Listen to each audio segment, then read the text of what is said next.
బిలాము డబ్బు మూటను చూడగానే మనసు మార్చేసుకున్నాడు. ఓకే, ఇశ్రాయేల్ను శపించడం అంత ఈజీ కాదు, కానీ మరి డబ్బు మూట కొంచెం బాగా ఇబ్బంది పెట్టేస్తుంది, నన్ను ట్రై చేస్తాను అని చెప్పి వెళ్ళాడు. దేవుడు అన్నాడుగా, జాగ్రత్త, నా పిల్లల దగ్గరికి వచ్చావంటే జాగ్రత్త అనగానే మళ్ళీ బయటకు వచ్చాడు. కుదరట్లేదయ్యా అంటే కొంచెం చూడు, ఇంకొంచెం డబ్బు ఎక్కువ ఇస్తాం, more money to curse God's people. ఆఖరికి బిలాము చరిత్ర అంతా మనకు తెలుసు. బయలుదేరిపోయాడు, ఇశ్రాయేలును శపించాలని బయలుదేరాడు.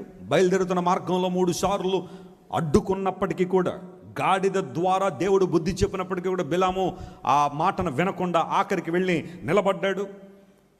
నోరు తెరవగానే శాపం వచ్చిన వాళ్ళకి వదులుగా ఏమొచ్చేస్తున్నాయి? ఆశీర్వాదాలు వచ్చేస్తున్నాయి. అవ్వట్లేదయా, చేంజ్ ద ప్లేస్ అన్నాడు. ప్లేస్ మార్చేయండి అన్నాడు. ఈ ప్లేస్ ఏదో కొంచెం మనకి ఆ పవర్